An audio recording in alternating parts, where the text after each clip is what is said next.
What's up, YouTube? It is your boy JB, and I am here tonight with the review for Growing Up Hip Hop Atlanta. I almost said the wrong thing. This is season 4, episode 6, and it's titled Waka Weighs In. So, you guys, without further ado, let's jump into the episode review, shall we?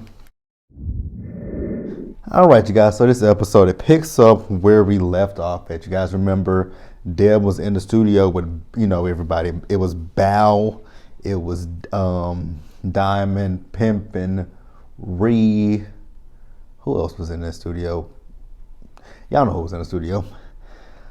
So Deb still had the attitude. So I'm gonna play devil's advocate on all fronts. And this, I'm gonna try to play devil's advocate on this one because I can see everybody's point of view, kind of, sorta. I can see. So we all know that Brad is upset with Deb for just saying that she was gonna be involved in this project that Brad knew nothing about. So I understand Brad's feelings about that. And Deb was upset. I don't understand why Deb was upset. That one I cannot play devil's advocate with because I don't understand why Deb was upset. Now, Deb did say some things that I understood what she was saying when she was talking to Diamond and when she was talking to Pimpin'. She said that she didn't even know Pimpin' was an artist, and I'm gonna be honest with you guys, I didn't either. I didn't know Pimpin' was an artist until people started saying he was a part of them franchise boys. I'm like, oh, didn't know.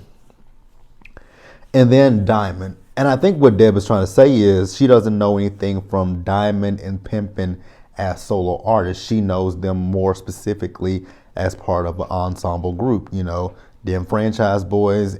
Well, we them franchise boys and Crime Mob.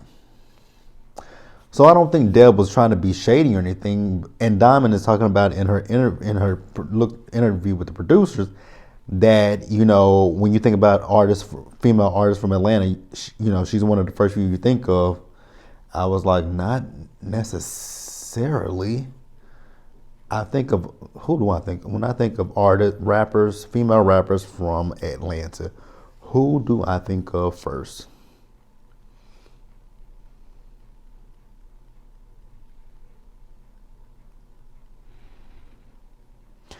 Female rappers from Atlanta. I'm actually drawing a blank.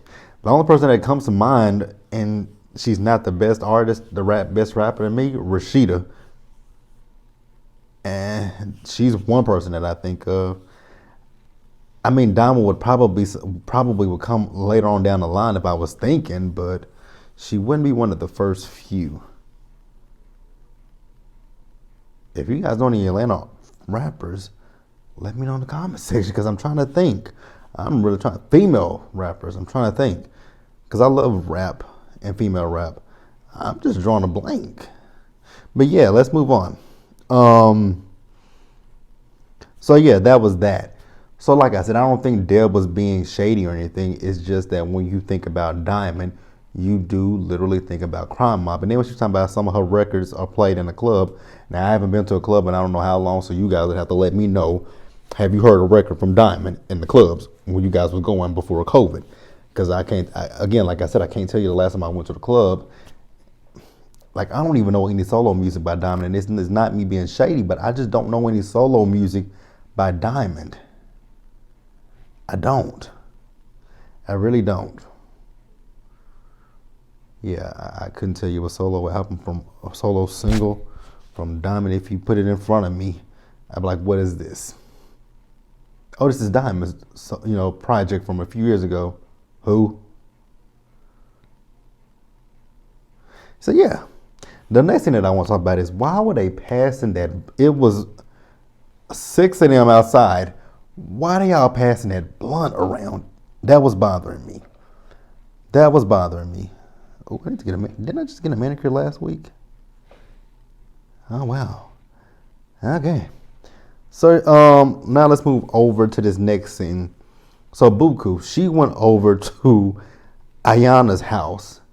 Now here's the thing that had me confused. Ayana just got over COVID. And we know that, even though you've had COVID once, you can't get COVID again. So I don't know why Buku didn't have a mask on. And then I was looking at Ayana's apartment. Her apartment is nice. Her apartment is nice. But I was looking at that apartment and I was looking at that window. I'm like, ooh, what floor do you live on? Because it couldn't be me. Number one, terrified of heights. Number two, if there's a fire, how are you getting out? Oh God, how are you gonna get out if there's a fire? Oh no. Would not be me.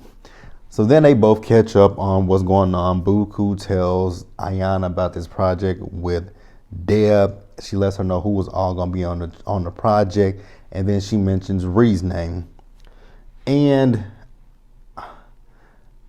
I'm actually starting to feel like Ayana. Why do y'all keep bringing Ree's name up? Especially you, Buku. You knew.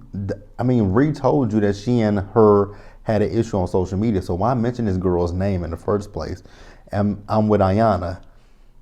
Because in a nutshell, Ayana was basically saying that Ree involved herself in a situation that had nothing to do with her. Ree didn't know Ayana. Ayana didn't know Ree. So why chime in on something that you are not privy to?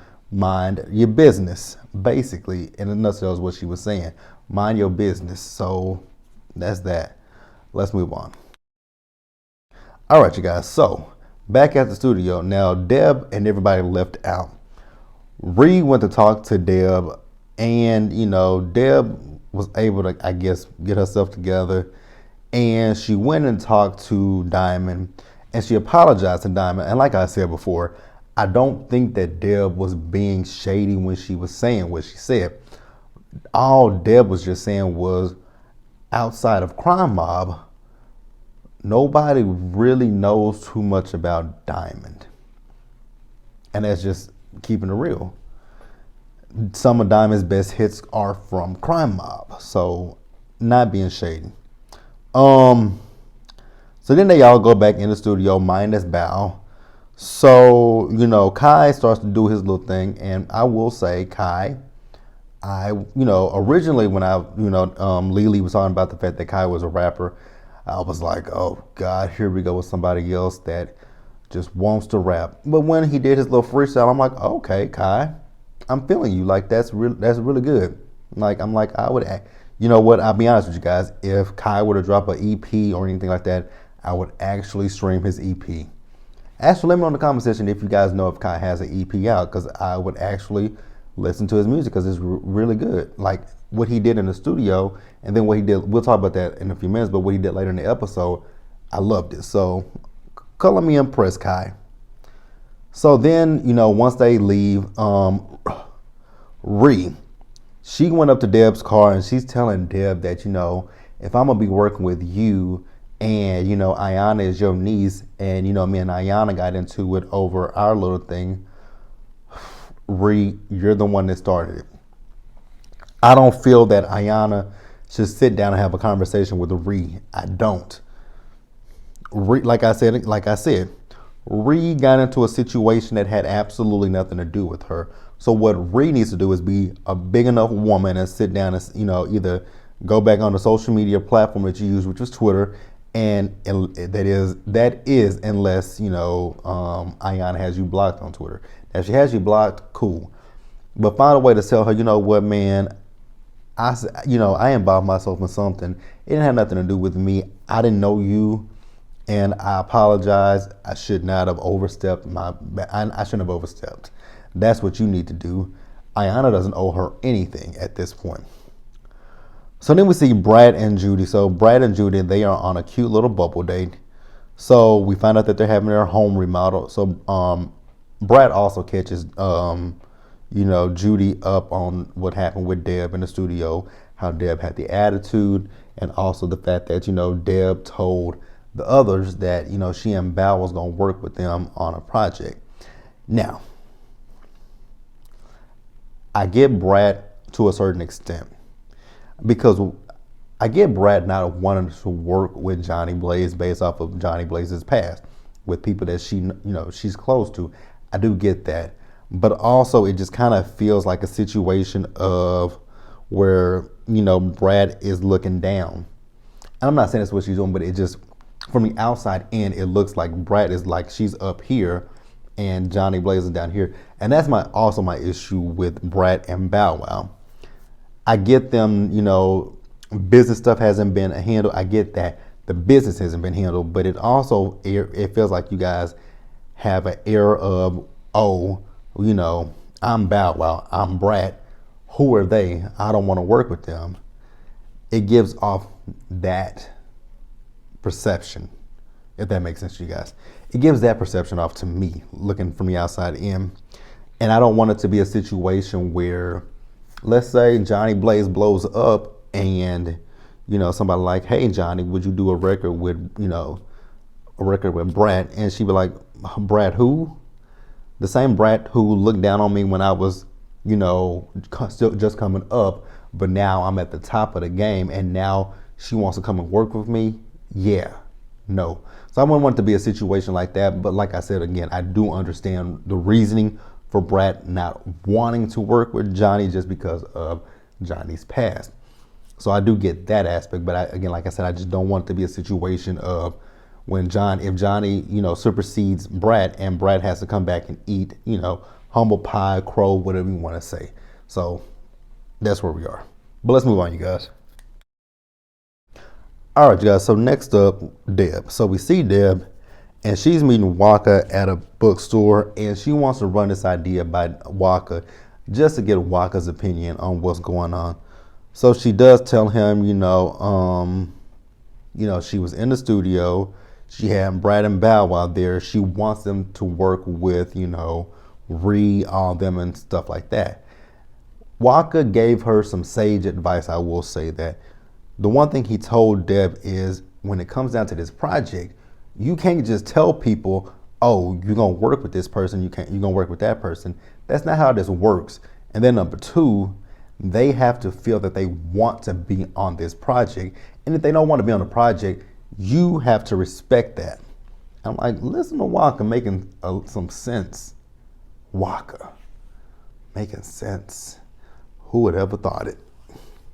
But yeah, Deb, it's what he said. You cannot force these people to do anything that they don't want to do. That's just common sense. And I get her wanting to do the project. I do get that. Honestly, when it comes down to this project, I just think Deb went about things the wrong way. I think Deb should have sat down first and had a conversation with Bow and with Brad. Run the idea by her. Run the idea by them. Tell them, hey, I want to do this EP, which is similar, which I want it to be similar to, the We Are the World single that came out. And they'd be like, okay, let's work out the logistics. Let's work out let's get the split sheets handled. Let's get, the producers. Let's get everything handled. Cool. And then you ask her, well, who all do you have in mind to be on this project? And here's my thing with Brad. Here, I'm gonna go back to Brad for just a second, because I'm gonna go back to her for just a quick second. She doesn't want to work with Johnny. I get that, but you can do your thing, and you can go to a different studio, and do your part. Send it to whoever is mixing and mastering the whole entire thing, and you never have to come in contact with Johnny. Like, that's easy. You never have to come in contact with Johnny. So I wonder if it's just a thing of her name being attached to this with Johnny's name. That's what I'm starting to wonder. If it's just that she doesn't want her name attached to a project with Johnny Blaze's name on it. That's what I'm starting to wonder. So then Deb tells Waka she wants his help, and Waka's like, oh, I knew it was something else that you wanted. So then we see Ayana. So Ayana is having dinner made for she and Amy. So Deb calls her to check on her, and Deb tells her that she talked to Ree, and that Ree wants to hash things out, and that she feels that Ree is very sincere, and Ayana's like, I am so tired of everybody bringing this girl's name up. She's like, I don't know her, and she jumped into something that had nothing to do with her, and she's like, when I don't like somebody, it's a rap form. And I'm like, I feel the same way that Ayana feels. If somebody does something to me and I say that I don't like you, if you get on my, like I always tell people, if you get on my bad side, it's easier to stay on my good side than it is to get on my bad side. Because once you're on my bad side, it ain't no coming. You can never come back from it. It depends on what you do, but most 9 times out of 10, if you get on my bad side, you're stuck there. But she says, you know what? Because she's like, I might run into her sooner rather than later at BT's party, but that's not the place, time, or the place to have a conversation with her. And Deb was like, you know what? I'll set it up. She's like, don't set it up. She says, let me get a second opinion. She's like, who you gonna get a second opinion from? She says, I could talk to Amy or my dad. She's like, yeah, talk to your dad. She's like, no, you don't want me to talk to my dad because my dad might say get violent with her. So that's that. Again, like I said, Ayanna doesn't owe Ree anything at all. Ree involved herself in something that ain't got nothing to do with her. But we're going to move on. All right, you guys, and then let's wrap the episode up. So we see Deb, she's meeting with the crew. So she's meeting with Chevy, Ree, Johnny, and Kai. So him and Lily come together, and then Waka's joining them. So what's happened at this point is they've come up with a concept. They put Chevy has made a beat for them, and I guess at this point Johnny has put some vocals on the track, as well as Kai, and actually it was just Johnny and Kai we heard, so I didn't hear anything from Ree. And maybe I don't know if she didn't put anything down or not. Don't know. So what I will say is I did like Kai's verse, and if they actually do put that out, I might check it out. You know what? It ain't no might check it out. I will check it out because Johnny is talented as hell, and from what I heard, the little clips that we heard from Kai, I did like what I heard. I like what I heard. Really good. And again, you guys, if you guys know if he got an EP, anything out there, leave that in the comment section below so I can go check it out because I really think he has talent. I mean, he has talent. Like I said, I was very skeptical when you hear that he's a rapper because I'm like, that's what everybody wants to do these days is they want to rap. But I'm here for it. So Waka comes in. Waka gave his advice. He told them that it sounds too cliche. I don't know what he meant by it sounded too cliche because from what Kai, he threw some digs. He threw a dig at you-know-who. He mentioned Breonna Taylor, George Floyd, Ahmaud Arbery. He mentioned them. He mentioned COVID, so I don't know what was so cliche about it. Maybe I missed it, whatever. So then at the end of the episode, we see Deb. So Deb is meeting with Brad. So Brad has come with her cousin and with Judy. So Deb basically, she was like, the last time we met, I did have an attitude. And again, here's the thing. It's Brad for me. I love Brad to death. I love her to death. And I get her. She doesn't want to work with Johnny. That's why I keep saying, is it the fact that Johnny's name would be on this project that she doesn't want tied to her? Because like I said, Brad could easily record her verse or whatever she's going to do and send it over and have them add it to the track, mix it, master it, and everything. And she never has to come in contact with Johnny. So I'm really confused by that. That is confusing to me. But that's the episode, you guys. Let me know what you guys think about it. Leave your comments in the comment section below. Subscribe to the channel. Hit that bell notification button so you guys are aware of when I drop anything else. And share this video, you guys. Also go over and subscribe to the Planner channel. I have a new video up there as well. Also, you guys, I've been looking at my analytics. My analytics for people who watch me so it shows me my subscribed versus non-subscribed people. More people who are not subscribed to me watch my videos. You guys, it's free. Just go ahead and just click that subscribe button because it's like 300. Because based on my subscriber count, it's about 300 odd something people that watch me that are not subscribed. So just go ahead and hit that subscribe button. It's free. I hope you guys enjoy the content because I'm seeing my numbers go, my views are going up. So you guys just go ahead and subscribe to the channel. But that is it for me. I will see you guys tomorrow for Life After Lockup, Bell Collective, and the week's hottest topics. We're going to talk about some stuff. One of them is going to be probably a long one, but I'll see you guys later.